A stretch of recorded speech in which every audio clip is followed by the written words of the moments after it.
Hi, it's Mark the Land Rover, and after a few days pootling about, she's gone on 10-mile test drives, 20-mile test drives and 30, and she's doing pretty well. Yeah, she's all right.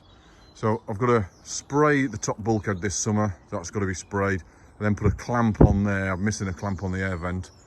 And then the job we've just done yesterday, or Andrew's done this yesterday for me, is we've stripped down the hubs again and we've changed the wheel studs so that they're long ones. Because I'll show you the back in a second, but because the wheel studs on a Wolf wheel are thicker than a normal Land Rover wheel, then you need longer studs. So that's what we've done. We've put new wheel studs on there, and now I feel a bit secure that the nuts are holding the wheel on. And I'll show you the back so you can see the difference. So you can see where they stick out here. There's a good 8 or 9 threads there that they stick out, so they're pretty good. And then on the back, there is a recommendation from the army actually. Look at them.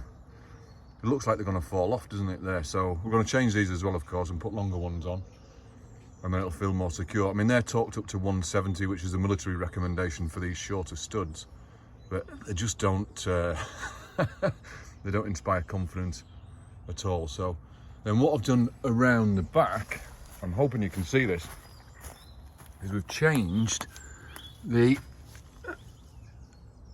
little bearing there. We've done that, and that, if you get a clunk at the back, if it's not the diff or the gearbox or the transfer box, it's quite often that bush there. So it's this one here, and it comes as a whole thing joined together, because if you try and take this apart, that's actually pressed with a 10-ton press into the housing.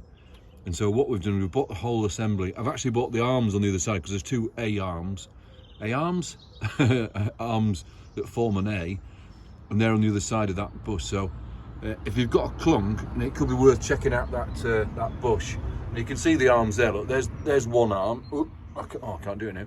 There's one arm that leads away from this, and there's the other arm. And what this does, it's attached to the axle, and it stops the axle moving. It's kind of rotating forward as you accelerate, or backwards as you accelerate, and then moving up and down. So it keeps the axle in place. So it's quite an important part of that. So we're going to renew the arms as well. We've got them in the back, and renew the front bushes as well to stop a clunk, or to stop a clunk coming, because we knew it was worn that anyway.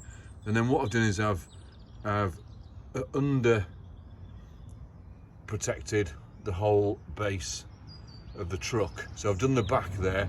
Now that's just engine oil and a mixture of engine oil, or actually gear oil, a mixture of gear oil and diesel.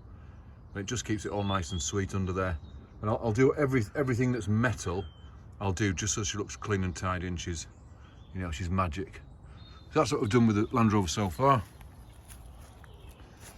These things bounce out, so I need rubber washers in here, because my latches bounce out when I'm driving along. So, but the wheel's gone nowhere. I've got to lock wire the wheel back on again, of course, because that was lock wired. But she's pretty good. She's performing pretty well. I've got to secure my boot down. That's actually my boot. So I've got to bring it back over the axle and put it in the right place. But she's doing pretty well. And I thought I'd show you this. This is our new addition. I'll have a wander over here, back towards the house. This is our new addition to the garage. And I got this off a chap in Derby, and this is called a Speed Fury Type 1. And so this little baby is a kind of a homage to a 1920s Le Mans racing car. Well, I've taken the steering wheel as security, so I've taken that off. So it's been built out of a ladder chassis, same as a Land Rover, and truck wheels, truck chassis, and it's pretty good. It's not finished yet. I mean, what he's done is put it together kind of how he knows how, I suppose, or as best he can. And then so we've got leather straps to go on here where these bonnets are held on, and we've got wire wheels to put on. We've got decent headlights. The spotlights can stay. That's a Daimler grille.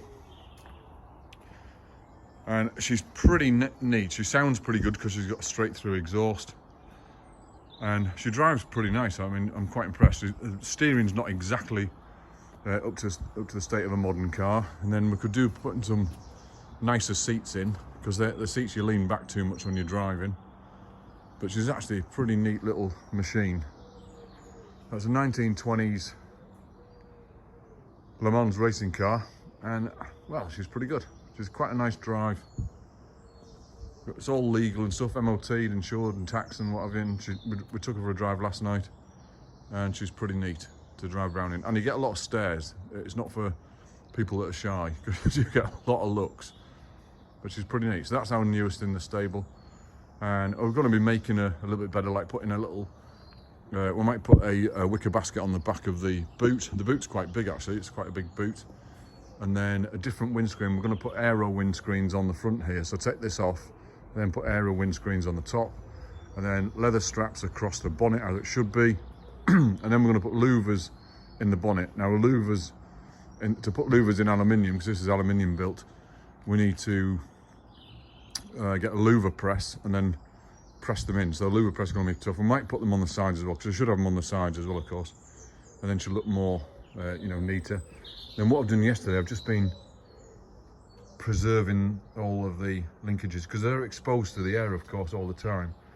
So they're all preserved in nice coating of diesel and gear oil, just to make sure she's kind of good. So we'll check all the kingpins, linkages, all the bushes, we'll check all them and make sure she's all good. We're going to change these wheel arches, of course. We're going to get some wheel arches rolled, because wheel arches from the 20s had a crease along the top here, right in the middle.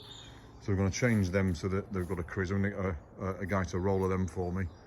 So she's going to change a little bit, but that's the Type 1, we're calling it, so far. So I'll put some more videos up of this on the channel, but just introducing you to the Type 1. She's an automatic 2.5 litre diesel. So it's an old car, or a homage to an old car, but with a modern twist. She drives more like a modern car than she does an old car. Well, I mean, I'm not saying modern's comparatively speaking, I suppose. So my name's Mark, see you soon.